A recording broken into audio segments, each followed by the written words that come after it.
Bonjour et bienvenue à tous sur cette nouvelle vidéo. Avant de commencer, je vous invite à s'abonner à la chaîne et n'oubliez pas les commentaires.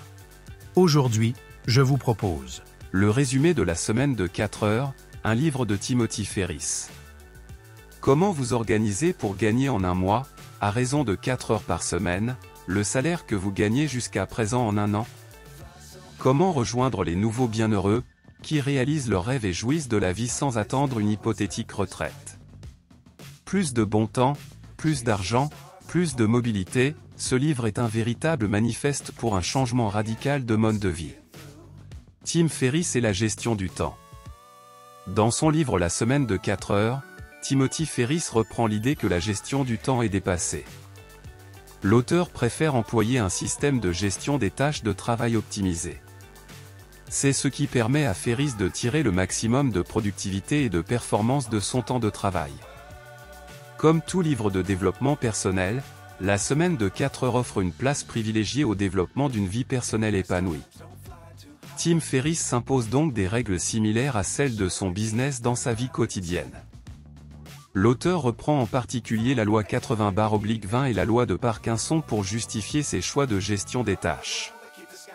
La loi 80/20 et la loi de Parkinson selon l'auteur de la semaine de 4 heures. Tim Ferriss s'inspire profondément de la loi 80/20. Très connue dans le monde du business et de l'entreprise, cette dernière avance que 20% des causes ou intrants sont responsables de 80% des résultats ou extrants. L'auteur de la semaine de 4 heures accorde une place de choix à cette théorie et l'applique au travail comme dans sa vie personnelle.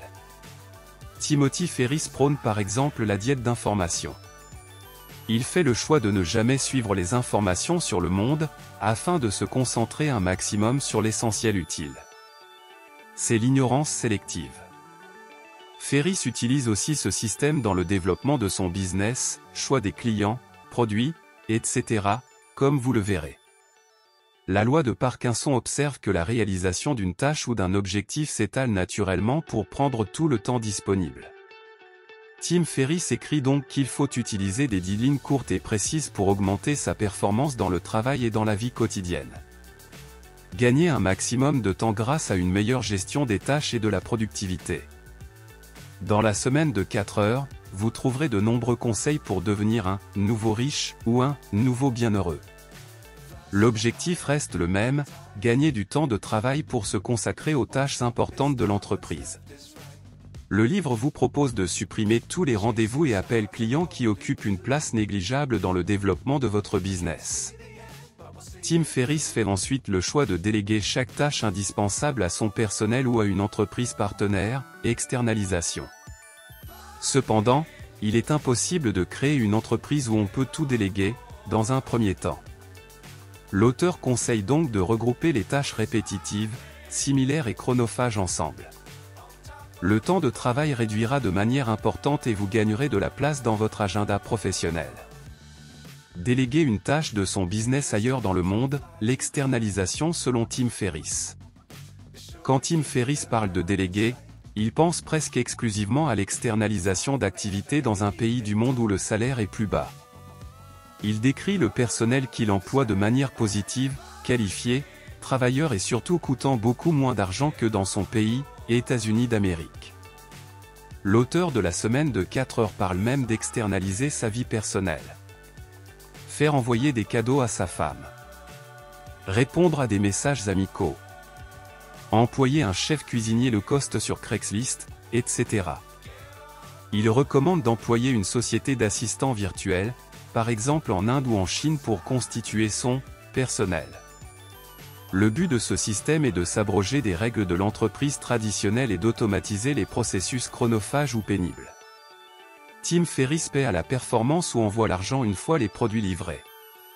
Selon lui, cette simple idée lui permet d'éviter tout risque de trésorerie négative dans son entreprise. Créer une muse, cette entreprise qui rapporte de l'argent de manière automatique.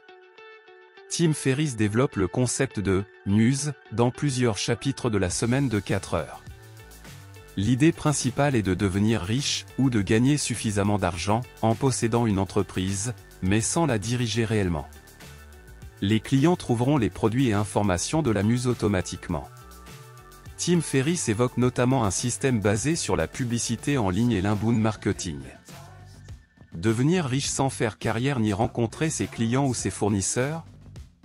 Oui, l'auteur vous promet en réalité une vie de rentier.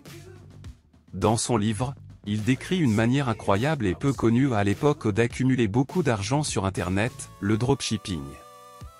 Aujourd'hui, le monde entier a connaissance de ces types de business et de leurs règles. Je vais donc me concentrer sur les informations liées à la création de nouveaux produits pour sa muse. Trouver une idée de muse ou d'entreprise automatisée. Tim Ferriss écrit dans la semaine de 4 heures qu'il faut répondre à une demande. Créer des produits ou services sans business plan millimétré et espérer les vendre pour devenir riche serait illusoire. L'objectif de l'auteur est de trouver des clients rapidement, pas de monter une start-up. Le livre de développement personnel vous conseille de choisir un secteur de niche dans lequel vous avez des connaissances affûtées. Il cite en exemple l'histoire de la création des gélules Brain Kikan, ses compléments alimentaires pour étudiants. Tim Ferriss écrit qu'il a renommé ses produits en « Body Quick » et achète de la publicité dans des magazines d'arts martiaux. Son échec se transforme en réussite et il trouve ses clients pour sa muse. Tester la performance de sa muse sans business model complexe. Ferriss se montre très critique à l'encontre de l'intuition dans le développement d'un business ou d'une muse rentable. Le ratio risque-récompense, ou risque-reward, en anglais, est beaucoup trop défavorable pour espérer devenir riche, ou juste rentable, rapidement. Dans son livre, l'auteur choisit l'expérimentation rapide, notamment sur Internet. Tim Ferriss vous propose de créer 2 ou 3 pages de vente de produits ou de services. Créez ensuite une petite campagne Google Ads et faites des tests A/B. Le but est de déterminer si des clients souhaitent acheter vos produits, avant même de les créer. Vous pouvez même en profiter pour créer une mailing list, à utiliser en cas de succès. Dans le livre, il écrit plus en détail les règles à suivre pour savoir si un produit ou marché est rentable. Comment scaler sa muse pour accomplir l'objectif de la semaine de 4 heures? La semaine de 4 heures décrit 3 étapes pour scaler sa muse tout en optimisant sa performance. Tant que votre business en télétravail cumule moins de 50 ventes au total ou moins de 10 ventes par semaine, vous seul assurez la gestion de l'entreprise. Ferriss conseille de répondre aux appels des clients et de coucher par écrit vos réponses sous la forme d'une FAQ. Le but est de limiter les questions des clients et d'externaliser le SAV plus facilement par la suite. La deuxième étape décrite dans le livre est d'externaliser les services logistiques et administratifs de l'entreprise. Timothy Ferriss choisit des partenaires bien spécifiques. Pas de minimum mensuel imposé. Choisir une petite société pour être en position de négocier, etc. La dernière phase, à partir de 20 produits chaque semaine, est d'externaliser tous les processus à un prestataire unique et de qualité. Parmi les conseils supplémentaires de Tim Ferriss, on peut également citer la simplification de l'offre et le tri des clients et produits en mode 80/20.